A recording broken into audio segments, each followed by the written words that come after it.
Very early on into Warframe, you'll unlock the quest The Archwing, which rather unsurprisingly unlocks Archwing gameplay. Beyond that though lies the questions of what each Archwing actually does, which you should pick, and how you can get the most out of them. I'm the Engineer, let's solve a practical problem.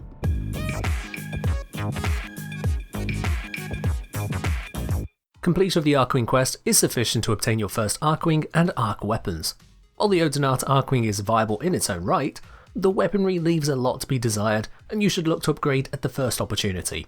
However, today we're focused on just the Archwings themselves. Should you remove the Odonata from your inventory for any reason, you can build a new one by re-obtaining the blueprints from Cephalon Samaris. Do bear in mind that this would cost you 250,000 standing with him, which would take roughly a week for even the most advanced players. Carefully consider your decision if you do find yourself wanting to delete the one you get in the quest. As for the other three main Archwings, the Amesha, Elytron and Itzal, these can all be obtained from a clan dojo with sufficient research in the Tenno Lab. Each Archwing will cost 130,000 credits, accounting for blueprint replication and construction, along with a mix of resources. While the Itzal and Elytron can be constructed with just ordinary star chart resources, the Amesha requires Nitane extract, best obtained from the Nightwave store, so make sure you have some spare creds to do that. Your alternatives for obtaining Nitane are not great. There is one other Archwing to obtain as well, which is the Prime variant of Odonata. Odonata Prime is part of the Vault Prime collection, meaning it is both obtainable through Prime Resurgence when Vault is in rotation, and through Barukatia when he periodically brings the appropriate relics. Outside of those options, you're otherwise limited to training for the parts from other players. The other Archwing thing you'll need to build is the Archwing Launcher, unlocked by picking up the Archwing Launcher segment blueprint from the Tenno Lab 2, then building the actual Archwing Launcher that unlocks on installing the segment. This will allow you to use your Archwing in open world missions. Building Archwings is simple enough then, but what do they actually do? All Archwings come with 4 active abilities, just like Warframes, but have no passive abilities of their own. Instead, they seem to invisibly inherit the passive abilities of some Warframes. I'll cover those interactions a little later on in this video. Starting with Odonata, as the basic Archwing, it has basic stats, with medium health, armor and shields, low speed, and the lowest energy capacity. Alternatively, the Prime variant increases the health and shields to decently high values, and gives a token increase to movement speed. For both variants, their 4 abilities are Energy Shell, Disarray, Seeking Fire, and Repel. Energy Shell will give you a frontal shield protecting from incoming fire in the direction you are looking. This is similar to Garuda's first ability. It also provides you with a pair of damage boosts, first applying a 50% additive heat bonus to your weapon attacks without combining the heat into any other existing damage types, and second, it doubles your critical damage. These damage buffs are similar to Volt's electric shield, putting the ability as a kind of crossover between Volt's and Garuda's. Strength does not benefit this ability at all, only duration and efficiency. Disarray releases flares to intercept enemy missiles and projectiles in range. Again, only duration and efficiency affect this ability, with duration handling how long the flares remain able to assist you. Seeking Fire launches a barrage of missiles, each dealing a modest 300 blast damage with a tiny AoE effect on top. While these missiles do home in on targets, the damage is painfully low. Strength only increases the missile count, not the damage, ultimately leaving much to be desired from the output of this ability. What's worse, while you're busy launching missiles, you're not able to cast other abilities. Finally, Repel will damage enemies for 1500 impact, stun them and disarm them. It's a simple form of crowd control with a damage effect that scales on strength. With just a couple nearby enemies, this can outpace the damage from Seeking Fire. Overall, Odonata is a basic Archwing, with the core focus being the significant damage ramp up from its first ability, a ramp up that doesn't even require strength. Where this gets really interesting is the augment for Energy Shell, Energy Field. This augment provides the buff to all allies within range on casting, giving everyone a portable damage enhancing shield. Not only does this apply to other Archwings, it also applies to both Warframes and Operators when used in non-Archwing missions, such as on the plains of Eidolon. This means you can grant the Operator effectively a 3 times damage boost on crits by having someone cast Energy Field within range. The range of all Archwing abilities is reduced to 1/10 in non-Archwing missions, making the base range of the buff 14 meters, but you only need to be in range for the initial cast. The downsides are being unable to buff your own Warframe this way, only allies, and that you have to use Odonata specifically. Next up, we have the Elytron. This Archwing is designed to be an outright bruiser, with a heavy focus on missiles, rocking the highest health and shields, high armor, but low energy capacity and the lowest speed. Its first ability is Bloomer, a dumbfire missile that sticks to whatever it hits and can be detonated by you at any point after firing it. As you can only have one missile active at a time, with a noticeable travel time, the overall effectiveness is limited. Elytron's second ability is Core Vent, a defensive ability venting a wall of gas supposed to confuse enemy projectiles. From testing on the plains of Eidolon, especially against projectiles that knock you out of Archwing mode, this ability did extremely little and can be mostly ignored. The third ability is Thumper.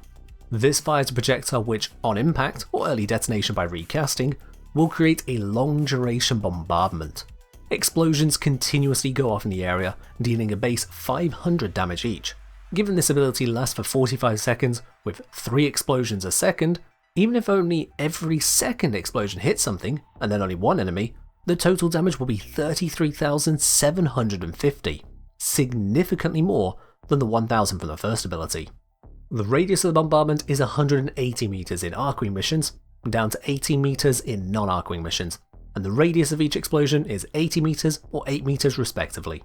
Finally, the fourth ability is Warhead, a slow-moving guided missile which constantly attempts to strike the point you're aiming at during the ability. Just like with Bloomer, you can only have one missile active at once, though this time you can't detonate it early neither. On impact, the missile explodes for 1,750 blast damage at base with a 240 meter radius, or 24 meters in non-Archwing missions.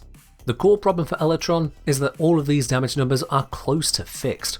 With primed Morphic Transformer and rank 8 gunnery intrinsics from Railjack, you reach a maximum of 175% strength, not even doubling the power from the base figures.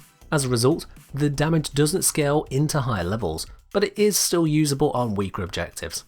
Next then, we have Itzal.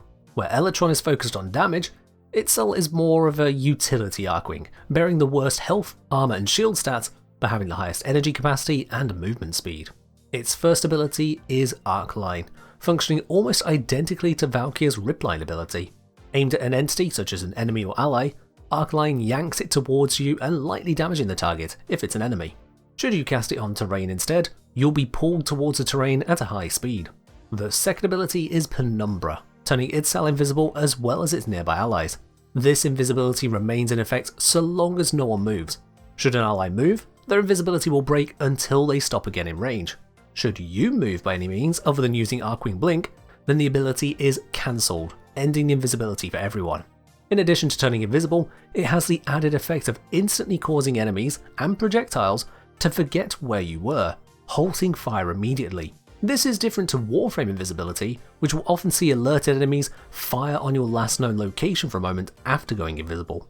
The third ability is Cosmic Crush, damaging nearby enemies and sucking all enemies and objects in range towards you. The damage is 1,500 at base, with a base range of 140 meters, or 40 meters in non-Archwing missions. This ability can be especially useful for scooping up scattered loot, such as the drops from Eidolon lures on a successful capture of an Eidolon, or for scooping hard to see loot like Cetus Wisps around the edges of lakes on the plains. Then there's Itzal's fourth ability, Fighter Escort, providing you with a slow-moving escort of drones that deal low damage to enemies and distract their attacks.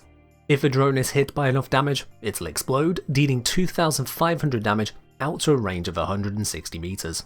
All combined, the Itzal is very much a mixed bag of curious abilities. As Archwing gameplay mostly lacks any relevant stealth situations, the invisibility is niche, with most players only really considering Cosmic Crush for its looting aspect. Which brings us on to the final Archwing, Amesha. This one is the designated tank Archwing, boasting the highest armor plus high health alongside medium speed. It also joins the Itzal on the highest energy capacity and lowest shields. However, the health and armor is not what makes Amesha tanky. Its first ability is a Watchful Swarm. This instant cast ability functions very similarly to Revenant's Mesmerskin, providing a number of charges with total immunity from 1 damage instance per charge. With a base of 15 charges, it has more than Revenant, but Amesha's weakness is that these charges do not stun attackers, nor provide an invulnerability window. As a result, a rapid-firing attacker can wash the charges in a moment if you're not careful. The second ability is Benevolent Decoy. This creates a curious double sphere zone, one small one inside another larger one, the larger having a base radius of 80 meters. The ability will draw in weapons fire that intersects with the larger sphere and drag it to the smaller sphere. Enemy weapons that strike the center will be converted into healing pulses, healing Amesha and its allies within 100 meters. As with other abilities, both ranges are reduced tenfold in non-Archwing missions. This can be used both to heal Archwings in the squad, as well as objectives such as healing Eidolon lures. Amesha's third ability is Warding Grace, providing both you and allies within 400 meters immunity from status effects while active. Unlike most Archwing abilities, this one is a toggle ability, draining energy over time.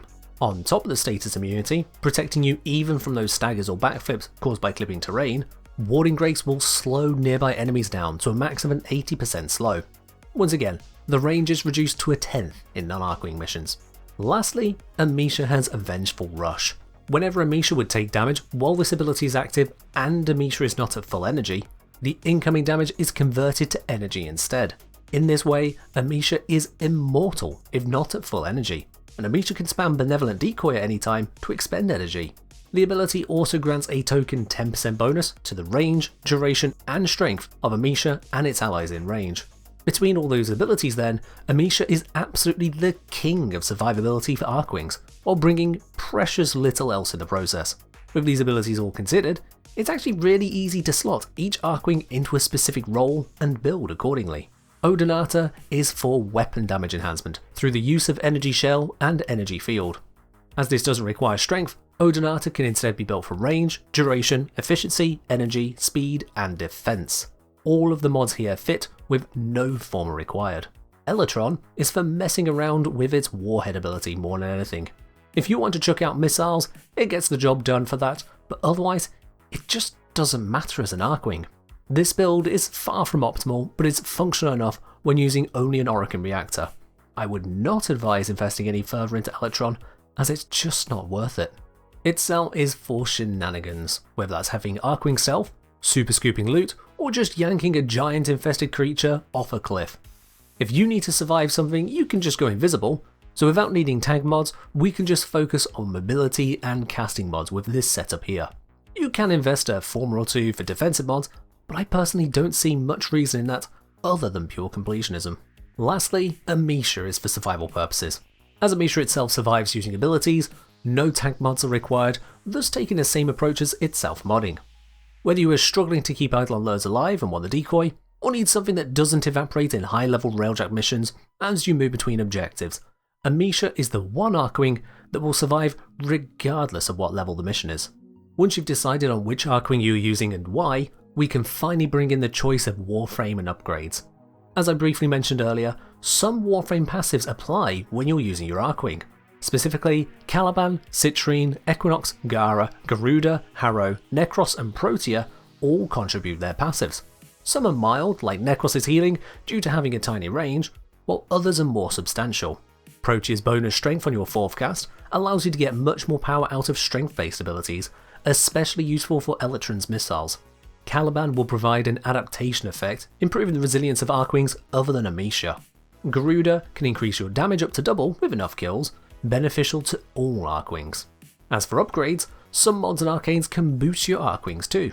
Any of Arcane Aegis, Avenger, Barrier, Blessing, Energize, Fury, Grace, Reaper and Strike all apply, as well as Molt Efficiency and the Preparation mod. Some are less useful. Arc Melee is very bad, so Arcane Fury and Reaper have limited use, while Aegis can be a serious tank boost. The Preparation mod, and likewise Harrow's passive for the same effect, works weirdly though.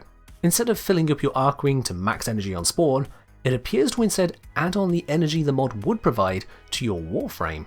This has a couple curiosities. Equipping Flow to your Warframe alongside Preparation will give more energy to your Archwing as your Warframe's max energy is higher, thus the energy carried over is higher. It also means you'd expect no benefit from Warframes with no energy, as they get no benefit from Preparation.